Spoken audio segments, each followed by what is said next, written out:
इनसे सवाल पूछिए, कृपया शांत रहिए। आप बताइए 70 साल में आपने क्या किया है? ये हमसे 70 साल का हिसाब मांगने वालों, जो सरकार अपना चलाया हुआ 2000 का नोट 7 साल नहीं चला सकी, वो हमसे 70 साल का हिसाब मांगती है। सरकार ने नोटबंदी लगाकर देश की आम जनता की पूंजी छीन ली, पेपर लीक करवा करके युवाओं की आंखों से नौकरी के सपने छीन लिए, अग्निवीर लाकर देश के जवानों की उम्मीदें छीन ली, बुलडोजर लगाकर लोगों के आशियाने छीन लिए, महंगाई लाकर देश की जनता की थाली से निवाले छीन लिए और नारा लगाया कि हम तो सेवक हैं, 18-18 घंटे काम करते हैं। इन्हीं लोगों के लिए किसी ने शेर कहा है कि जो सच और झूठ में दूरी है वो दूरी समझते हैं, सियासी हाकिमों की हम भी मजबूरी समझते हैं, वो अपना हक समझते हैं निवाला छीन लेने को। डकैती को बहुत से लोग मजदूरी समझते हैं। हमें पता है कि कैसी मजदूरी की जा रही है। एक तरफ तो इस बजट में पीएम आवास योजना के तहत 3 करोड़ अतिरिक्त मकान देने की घोषणा है और दूसरी तरफ लखनऊ के अकबर नगर में 1280 वो मकान हैं जिन्हें रिवर फ्रंट बनाने के नाम पे बुलडोजर से जमींदोज कर दिया गया। लोग चीखते रहे, बच्चे बिलखते रहे, वसुधैव कुटुंबकम का नारा लगाने वाली सरकार इंसानों के घरों दे उजाड़ कर जश्न मना रही है। सभापति महोदय, मेरा बहुत भावुकता के साथ देश के प्रधानमंत्री से सवाल है कि इन उजड़ते हुए मकानों और बेघर होते हुए घरों को देख करके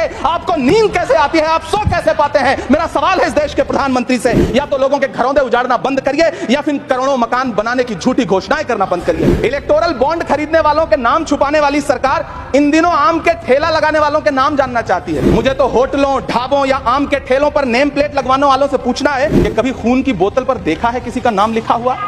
मुझे पूछना है कि क्या कोरोना के दौरान अपनी उखड़ती हुई सांसों के लिए ऑक्सीजन तलाशने वाले किसी इंसान ने ऑक्सीजन लाने वाले किसी इंसान से पूछा था कि ऑक्सीजन लाने वाला इंसान है? अपने शीश महलों में बैठे हुए सरकार के सांसद और मंत्री कह रहे हैं कि महंगाई कम हो रही है। संसद की कैंटीन से बाहर निकल करके एक चाय का कप खरीदिए, तब समझ में आएगा कि महंगाई कम हो रही है या बढ़ रही है। किसी एक दिन अपनी किसी मजदूर की तरह अपनी दिन भर की दिहाड़ी लेकर के बाजार जाइए और अपने बच्चों के लिए राशन खरीदिए, तब पता चलेगा कि महंगाई कम हो रही है या नहीं हो रही है। यहां बैठ करके बड़ी बड़ी बातें करना आसान है। ये चूनर धानी धानी भूल जाते, ये पुरवा की रवानी भूल जाते, जो आकर 4 दिन गांव में रहते तो सारी लंतरानी भूल जाते।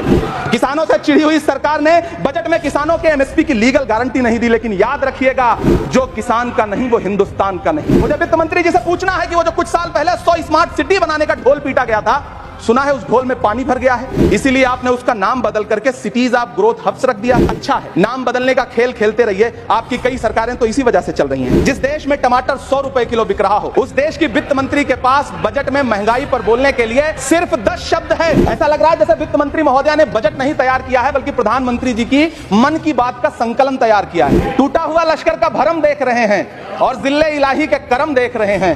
ताकत का नशा अक्ल पे हावी है तुम्हारी, तुम देख ना पाओगे जो हम देख रहे हैं। 83 मिनट 71 बार थपथपाई गई मेज, 14,417 शब्दों का बजट।